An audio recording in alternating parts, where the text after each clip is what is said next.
tonight. She is not fit. She's really drowsy. She needs sleep. So we allowed her to get rest.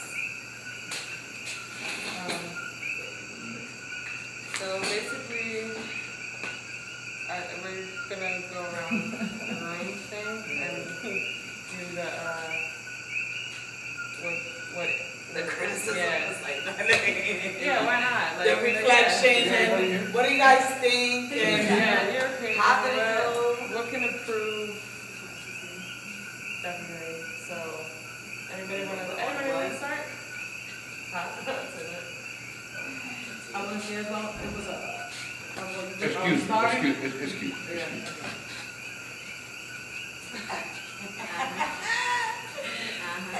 Thanks.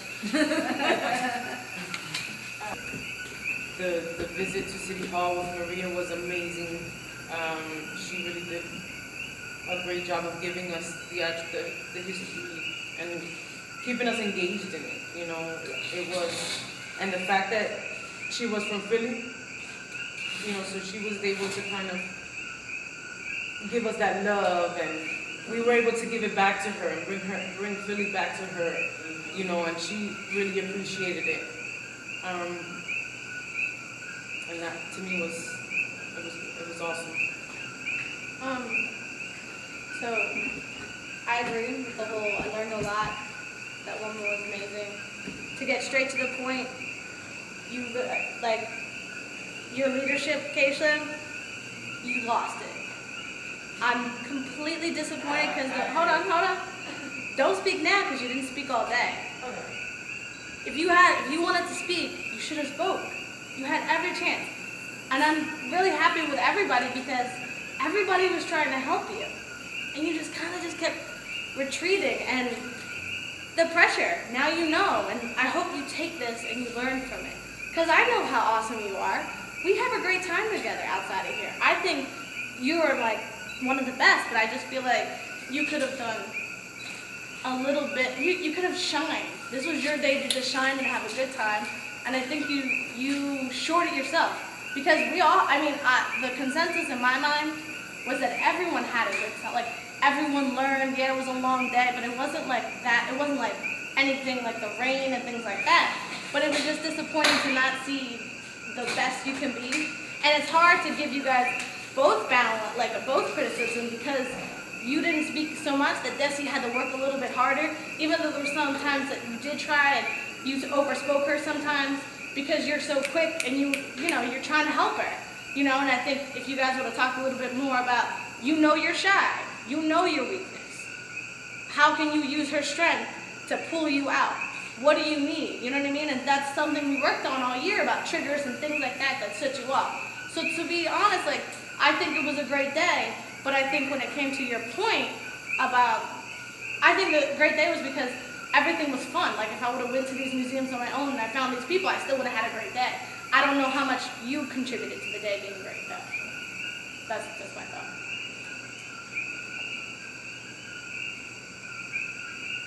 Anybody else? What's just next? Yeah. I can say something that I impacted here when I came.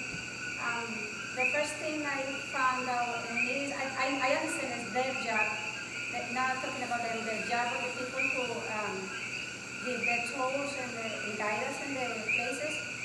I wish one day I can speak and express myself like them.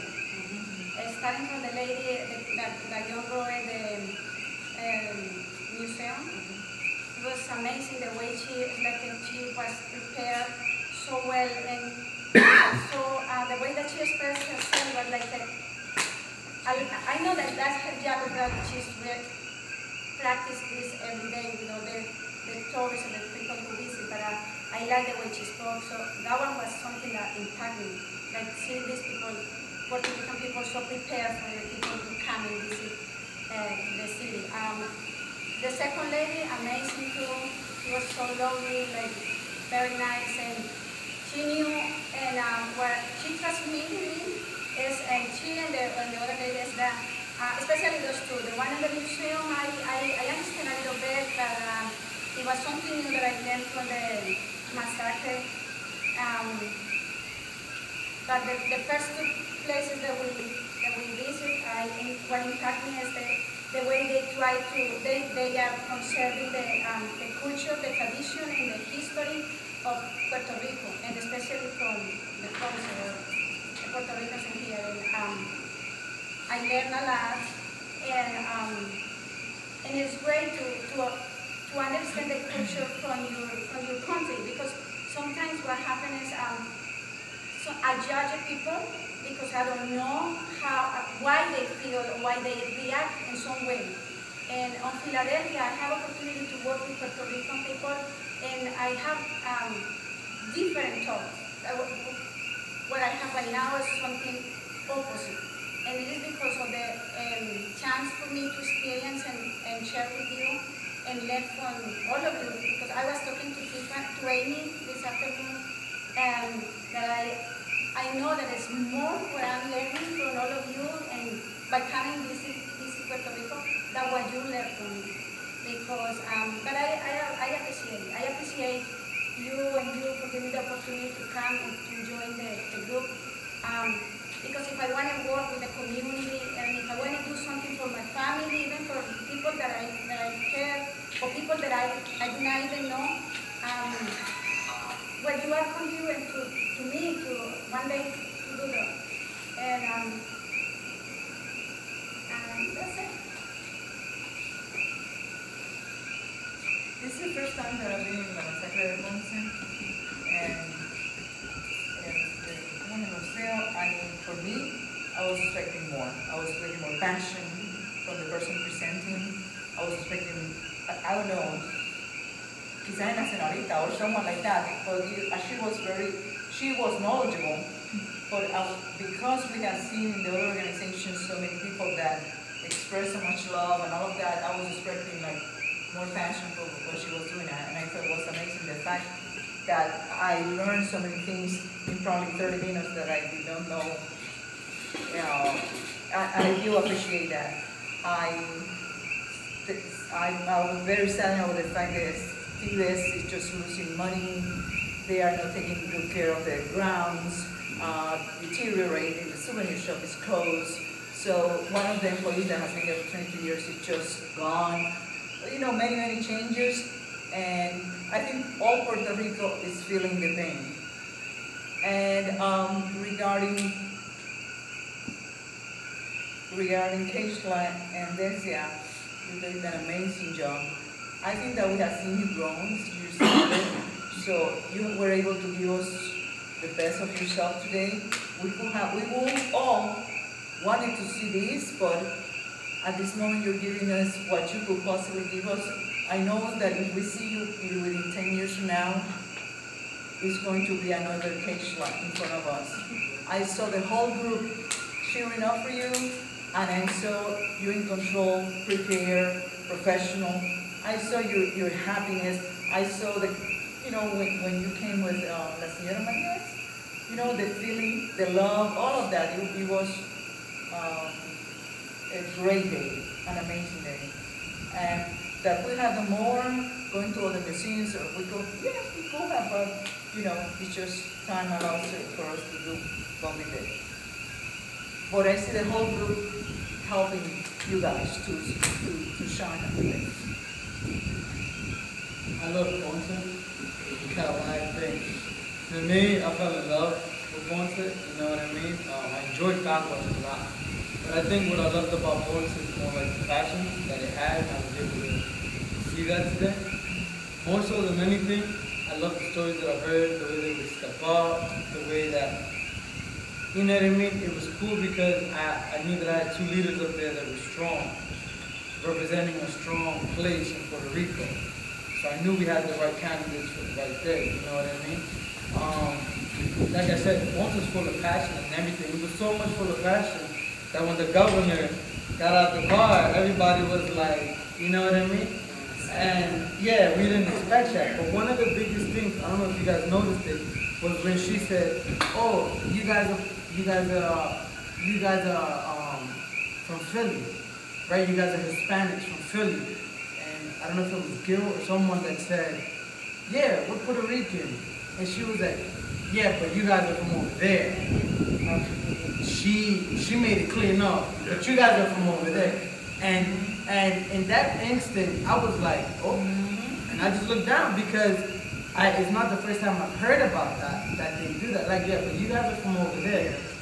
But I respected it and I looked at it in a different light this time because of something that I learned from Angel, that Ponce is just, not only are they prideful, but, you know, they defend their individuals. The way they think is just like, you know what I mean? They fight against government. They, you know what I mean? So for them, it's just like, to be called a Puerto Rican is just like, no, you're gonna coger orgullo. And not that you guys don't have orgullo over there, but when she said that, I was just like, at first I was like, whoa. Like, I was like, that's kind of harsh. But then I kind of understood why she said it. Hence, that when I was over there and I would just hear it, in a negative tone. And so I saw her and the way she was and everything. I was like, wow, like, it kind of like threw me into a twist, especially when she said that. Because she was like, yeah, but you guys are from over there. Like, she made that clear. You guys are from over there. And I was just like, I was held back a little bit, but, you know, respected. I got to buy sunglasses. They look phenomenal. I love them. Let You know what I me mean? ask you something. Yeah. What did you really think she meant by that? I think I saw the list. What do you think she meant by that? When she said, to be honest, like when she said, you know, no, but you guys are from over there, it's just like, you guys don't fight the battle that we fight here in Puerto Rico. That's the vibe that I got. Like, you guys don't fight what we fight. You guys are Puerto Ricans and everything. You guys don't fight the Puerto Rican battle that I fight here. Yeah, you're not here. You don't fight what we fight. And that's kind of the vibe that I got from it. And that's literally like a straight bullet. Boom! Like, that's what it was. Like, you guys don't fight the battles we do here. You know, you're Puerto Rican, yeah, over there. Here though, you know, and I'm just like, that's exactly what I got from it. Like, you guys don't fight what we fight over here. And then being in a town or a city like Ponce, donde encima de eso la gente son orgullosos, que son gente, tú me entiendes, que son orgullosos de ser de Ponce, tú me entiendes, y la forma de cómo ellos piensan, que tú me estabas explicando cuando estábamos entrando a la ciudad, la forma de cómo ellos piensan y todo eso. En ese momento, Ángel me lo dijo, y tú como lo escuchas, yo, si tú sabes, Ángel sabe mucho, pero a tener algo que pase así, como una confirmación así, de repente, abre mucho más la puerta y uno va entendiendo como... Can she also be saying to you, or to the rest of those that say they're Puerto Rican, you're not Puerto Rican. You're not Puerto Rican. That's what I took it. You're not That's good how I enough. took it. Yeah, You're so- not Puerto Rican. Because But I my think that, sister tells me that. My sister, perdona, I me can dice. say that, Yeah. I kind of took it that way. I took it that way. Yeah. Because when I said you were raised in Bayamón, and she said, but I'm Ponceñera now. She's been And there she was like, 23 woo, years. Yeah. proud about it. You forgot where you were coming from for quite a second. You know what I'm saying? So, Gotcha. yeah, I kind of took it that way. And I think she meant it that way, but I think she meant it in a way in the terms of Puerto Ricanness. You're not fully Puerto Rican because you're not fully culturated. You don't act like us. You don't think like us. You may not see the things like us. You see it more like Americano. You act more like Americano. You put a fucking frog on my flag. You know what I mean? You walk around knowing that Puerto Rican, we don't know shit about Puerto Rico. She basically put herself high and said, I'm Puerto Rican because I'm culturally, principle, everything is Puerto Rican. You're not. And that's how most of the island folks see what they call the New York Rican. The term New York Rican came in for a reason. And it came in to separate us, those that were born in the United States and raised in the United States. They was not raised with the same culture. They were not raised with the same history and the same principles. To differentiate us from those that were raised and born here that has that foundation on principles and values. I listen to news in Puerto Rico every day, everything that is happening. I read the newspaper. I know what's going on in Puerto Rico almost every single day. And I called my sister, and my sister said she doesn't know absolutely nothing what's going on here because she's in the church, she's with her friends here and there. She just only pays the bills and, you know, has a beautiful life, but she doesn't know what's going on. I know what's going on, and she tells me whenever I'm giving an opinion of something that's going on, pero tú no vives aquí. You know, it's like, you can know everything there could possibly, but I'm the one who feels the pain about everything here. Like, you can speak to a certain extent, but you don't live here. But it goes beyond the living. Yeah, It goes about an attitude. And Felicita and her culture was raised here with her. She was raised in a cultural environment. You can tell by her behavior, by the way she speaks, the way she looks at things. Compared to somebody who was born and raised in Philadelphia, would look at things separate, differently. We look at different. And if you look at it, it's not just the Puerto Ricans of Puerto Rico looking at us that way. We in the United States started that major conflict.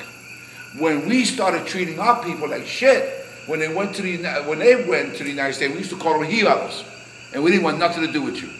You know what it is? It's because the main culture tells us who we are, so therefore we oppress others and start seeing the differences. Because in order to divide and conquer, you just divide, start making the differences, pointing at we are not the same. So this is the way all of this is created. And you still have that. Don't get me wrong, you still have that. You still have Puerto Ricans that come to visit from the United States here, and they'll come up here and look at these people up here in these mountains down. And they'll have the attitude like, I'm better than you. I'm better than you. So there's that conflict there, and there's been a conflict started all the way down from the 50s, from the 50s. But it's a conflict that has divided us, it has torn us apart. Blanca, something that you said. And I've had every Colombiano, every Peruvian, every Ecuador, every Argentino who was taking our courses say the same thing to us. At the end of this course, you have changed my mind of what a Puerto Rican is. Because when I see a Puerto Rican, I see them in the inner city, talking slang with their heads on the side, yelling and screaming, and no cultural system, no cultural values. And I thought that was Puerto Rican, but now when I come here, I see that's not the Puerto Rican. This is really the Puerto Rican. And it changes your whole complete mind. But that is a major conflict that we have as Puerto Ricanos, because of that division of us, some of us forced to move to the United States. Remember, the Puerto Rican force from the United States labor, the United States to from Puerto Rico to the United States was a forced labor. When you have a country that comes in and starts taking over your industrial base and say to you, and the government even saying to you, under the Jones Act, even the government saying to you, the only way tú vas a trabajar es te vas para los Estados Unidos, para la finca de los Estados Unidos. What the Mexicans are doing now, we did it. My parents did it. My grandfathers did it. It's that cheap labor. Some of us stayed. Now, when some of us stayed, all of a sudden we became Americanos, somos mejores. And we reflected that. In my younger days, in the 70s and the 60s, we reflected that when we came here. We actually thought we were better than our own people because estábamos en America. We thought we were better. And we came and looked at our ancestors, our cousins, our aunts que todavía vivían en la montaña, like, shit, we're better than they are. We may not say it, but we felt it, we thought it. Because the United States was telling us that we were better because estábamos en America. What a... And the reason why I'm exploring this deeper with you is because Santo Domingo is going to go through the same thing, if it ain't already going through it now. Because I've noticed that when I go to Washington Heights, you got some Dominicanos over there that think they're better than the Dominicanos in Santo Domingo. Though yours is still the first and second generation. Ours is maybe the fifth or sixth generation. But the Dominicano va a pasar por el mismo proceso.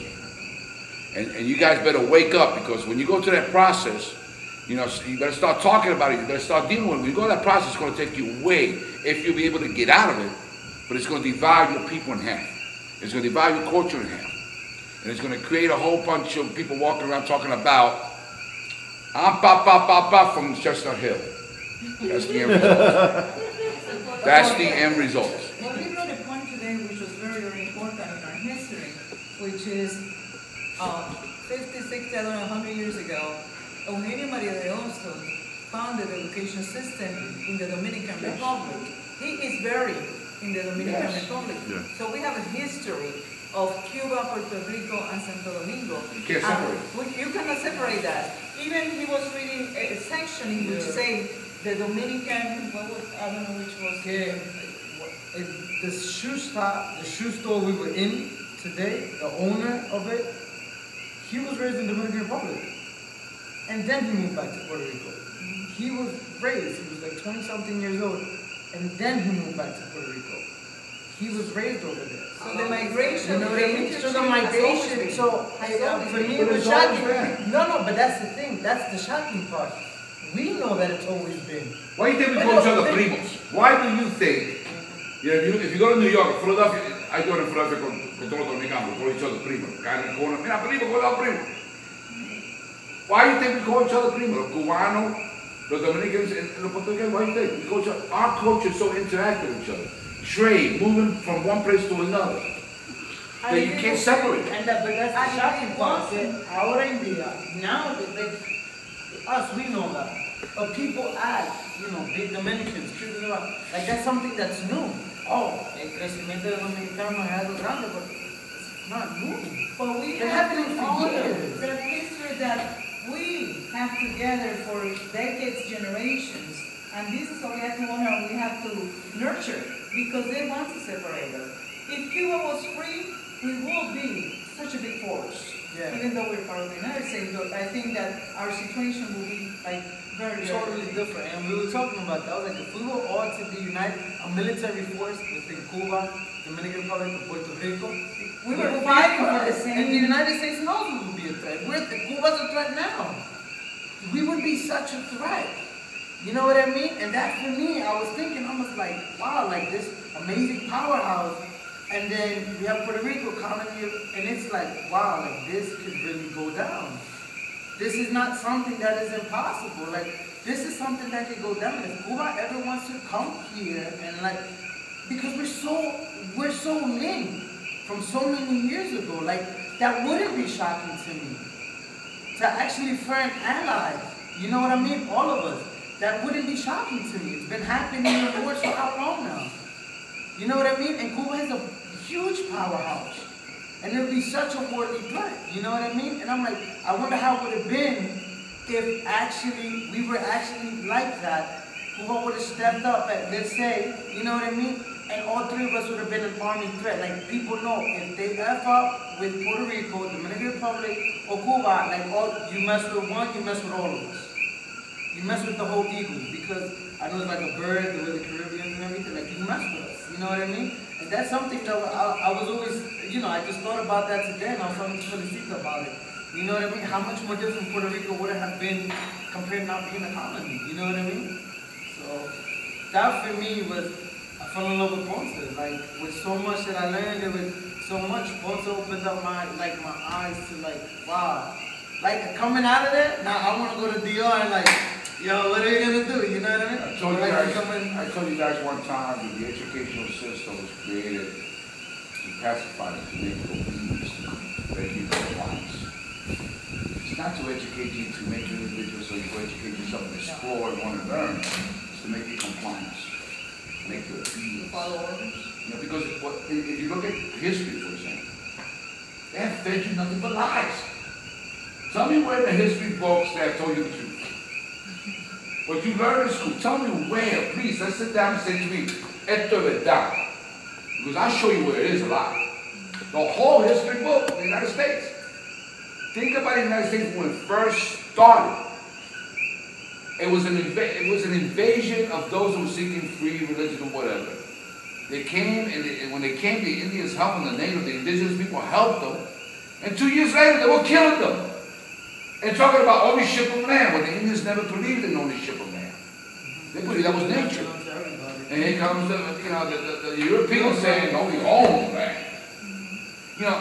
You got to read, you got to educate yourself, and you got to stop believing everything they feed you. Because we got to start controlling our destiny. We got to start teaching our kids in Philadelphia, that they can do anything they want in the world, that they should be proud of their history. They should be proud of where they come from. Because they come from good, humane, struggling people. Welfare, look, to me, welfare was the biggest atomic bomb they dropped on my community. Because it created dependency, it has taken our dignity away, it's taken our own self-respect away, you know, and it has made us social pimps. We got to stop that. If we care about our kids, if we care about our grandkids, we got to start speaking out and stopping the bullshit. Next. I'm not letting you guys get away with nothing we speak with you long. Next. Let's go. Let's go. Okay, I want to talk about Maria, because I want to be like her. All right. Yes. You want to be Georgine? And I'm going to say in Spanish so I can say Spanish or I don't know the two. No solamente saber la historia, llevársela a la gente, sino proyectar ese amor, ese carisma a todos los que vienen a buscar esa historia. Porque cuando uno da amor, cuando uno da ese carisma que es de nosotros, los puertorriqueños, como que uno aprende más. Uno, oh, wow, she's amazing, pues, mira, como que uno entiende lo que ella está diciendo y tú quieres saber más y más. Yo le estaba preguntando hasta cosas de ella, porque ella era, open, ella se abrió a nosotros y nos recibió, esa quiero ser yo. Ella pintó los souvenirs para nosotros. Es una cosa así. ¿Sabes? Eso es mucho. That she, for the past, since we got the assignment to do, from the very first day I spoke to her on the phone and through emails, she's been the same. She didn't change. And she's included everybody, from since day one. She's had that. Y ella no tenía que irse con nosotros en el show, yo sabía pero se fue. Ella se fue, ella quería seguir enseñando. Sí, la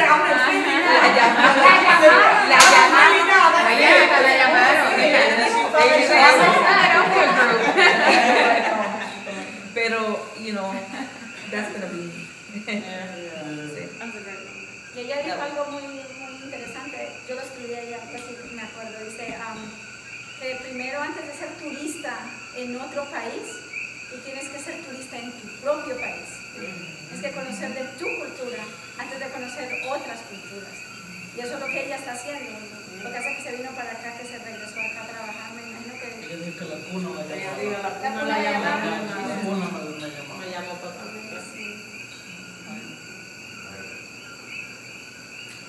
I'm excited to go to see her. Okay. Yo sé que Puerto Rico es un estado asociado a los Estados Unidos. Okay. Mi pregunta es, el porcentaje de la población de los puertorriqueños quieren ser legalmente un estado de los Estados Unidos o ser libres, ser independientes o seguir como un estado asociado. La pregunta va a ser también, The particular Catholic Church in Duke will speak about that. But it's not just in Philadelphia and Milagrosa. Look all over South and Central America. How the stories of the Catholic Church are coming out, that they murder, they control. What it takes is for us to start looking after us, for us to return back to our roots and become a community of culture again, particularly when we're going to become the power in the United States. If the Puerto Ricans, the Cubans, the Dominicanos, the Colombians, the Peruvians, the Argentinos don't unite, then we're going to continue being fucked. Because you know why? If we don't unite, what we're going to start doing is fighting each other. Because they're going to put us to fight each other. So we got to break that bullshit concept and start really educating ourselves and uniting with ourselves. And then looking at, not now, but looking at the future. Look guys, what I do now, try to educate you guys and try to fight and all that kind of stuff and get into protest, I'm not doing it for me. My career is over. It's been over a long time ago. It was over when I joined the Young Lords. It was over when I joined the Young Adults, and I knew that. I'm doing it for my grandkids. That's the next generation that's going to benefit of some of the struggles that I fought.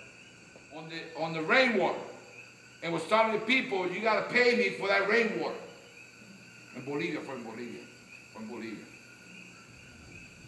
The government made an agreement for an American company to come in and put a patent on rainwater, el agua de Dios, and said to the people, me tiene que pagar, y tú usas esa agua. An American company. Tú sabes eso, ¿verdad? Yes. When la nación histórica las exigió del país, since they started. So it's up to the next generation to educate themselves, to doubt, to question. You know, y quieren echar para adelante. And most of you have to, because most of you are going to be leaders of your family. I've always said to you guys, I don't care if you become leaders of the community, I don't care if you don't run for politics, but you have to become leaders of your family.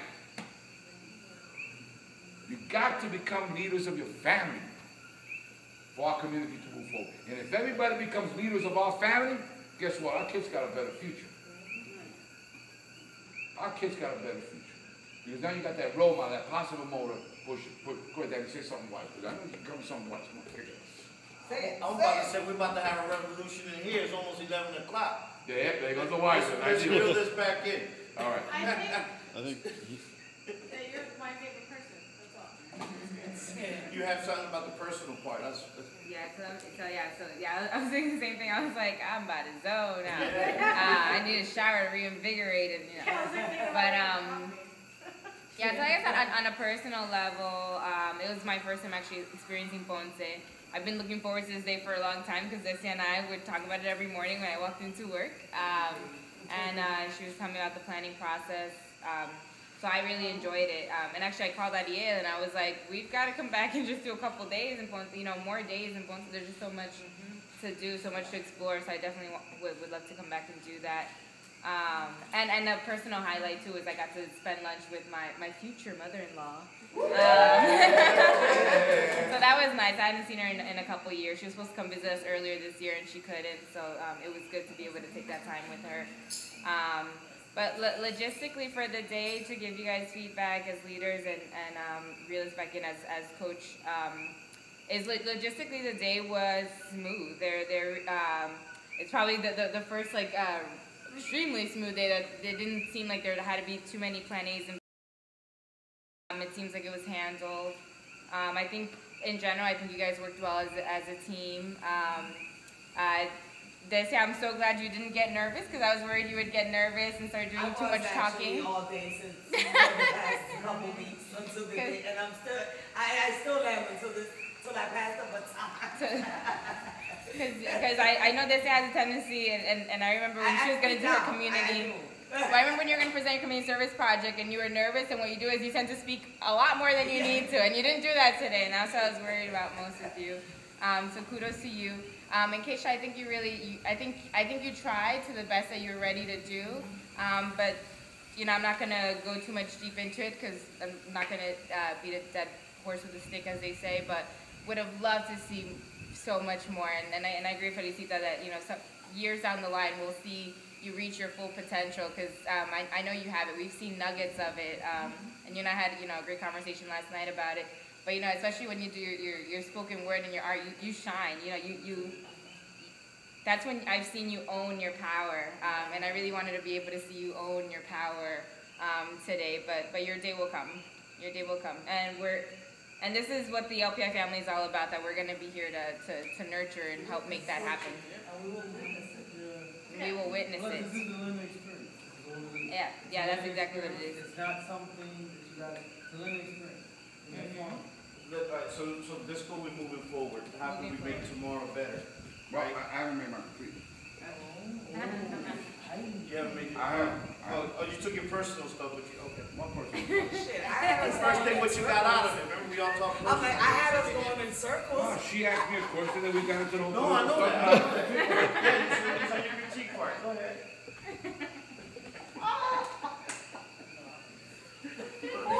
Hey, You'll take my thunder again. You'll take my thunder again. It's like that. Okay.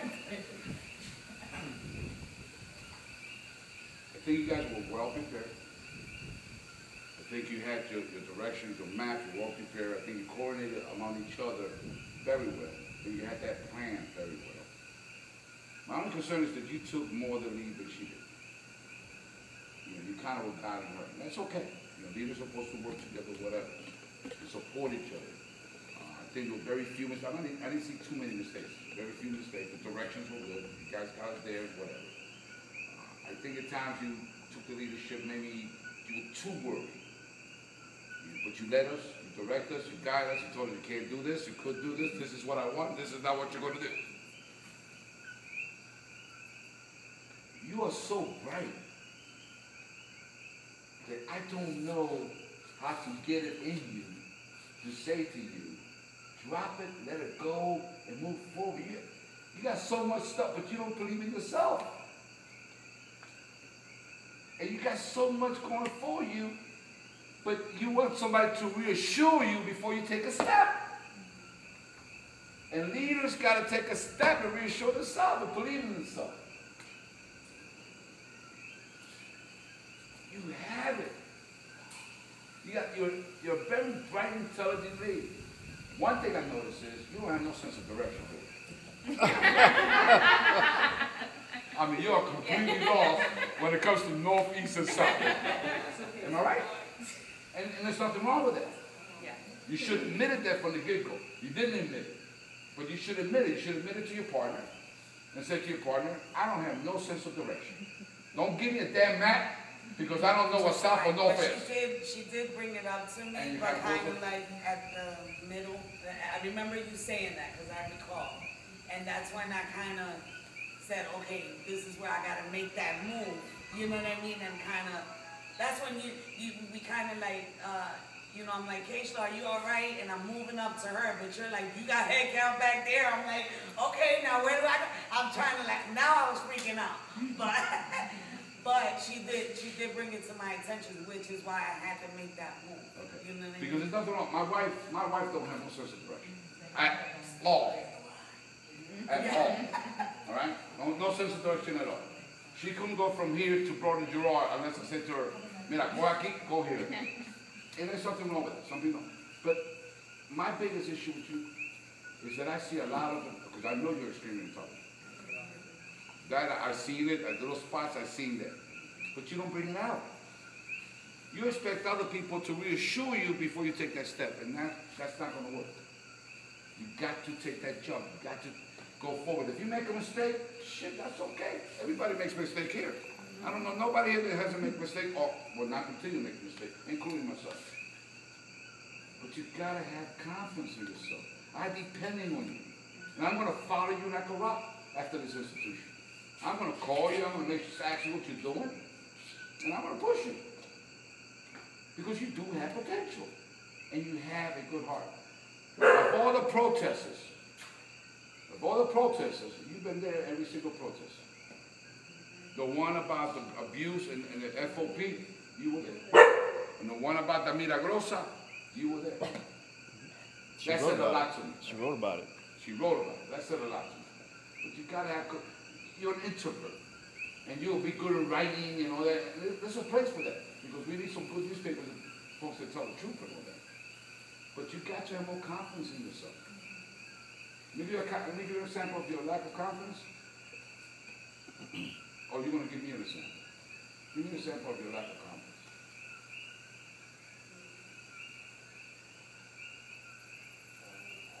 And you said, I don't, like, during the day. Give me an example of lack of confidence. I don't talk like that confidence. I don't know, my body language, whatever, all that. I don't have confidence. Start by looking at it. Start by looking at it. And tell me, well, you have a lack of confidence. Not this. That's the problem. Come to me and say, Medina,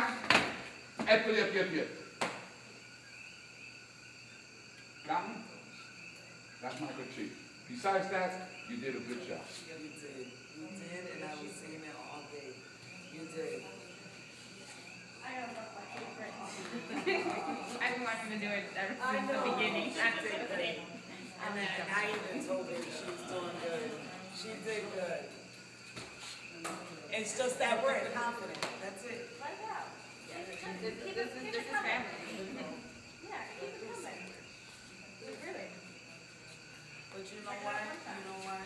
I can honestly say that that was her fear, was this, right here. Yeah. But you faced it.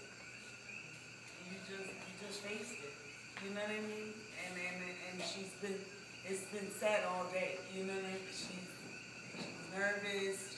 And then I took lunch and I mixed everybody spread out your way, but I'm gonna spread lunch with her because I want her to get and everything that's being said to you.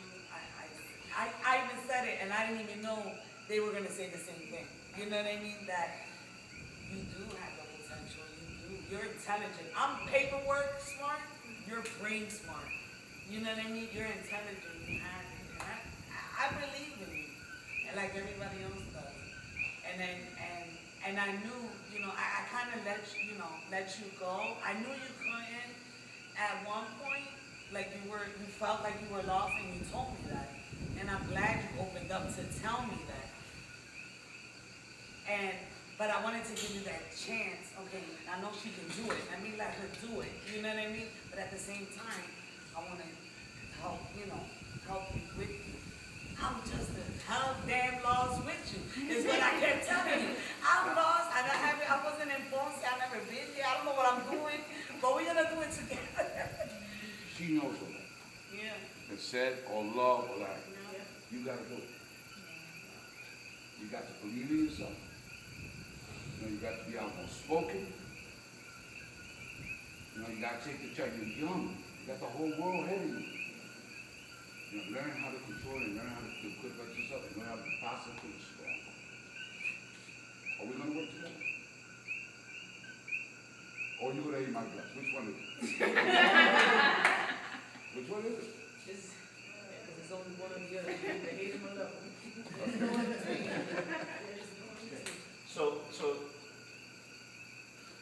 So moving forward, we have to, so how can we make tomorrow better? We have to, other than getting your boundaries right, today was good. It really was. They did, when they got to the spot, Decia went, found out where she had to go, right? Wait for me here, go in here. The only thing I would do is, when you're going to say wait as a group, wait for me here, look around in your environment and make sure you're not in the sun. If you go, okay, walk a little bit to a tree or something, just be aware. But you did it right a couple times, wait to the next building, wait for me here, you go. When you work in teams, especially moving forward for tomorrow, where tomorrow is museum, stop, museum, walk, and boom. You guys basically did that. You stop, wait here, figure out where you're going to the next one, and things of that nature. So that's moving forward.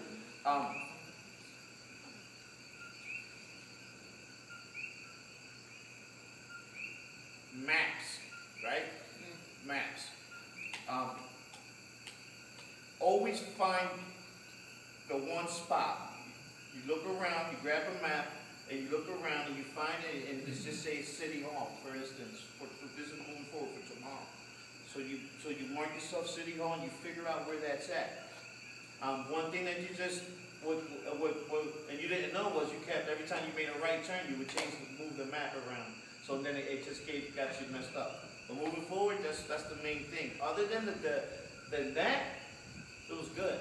I like the way you two walked to the side and made it, talked it out like that, and then came back to report how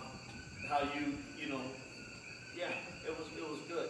So just make sure, and I have to do one thing. Me sitting in the front with that, now they're depending on me on everything. We sitting at the Ponderosa, and not moving until I get the GPS, and you didn't even get your phone out to try it. Once you got your phone out to try that you got it, that's when I said here. And I had it, but when I said, so yeah, and then I can't do that with my knee, so I mean, I quit. But no, you guys did. You guys did good. You really did. You really did. I can say something for tomorrow. Nice.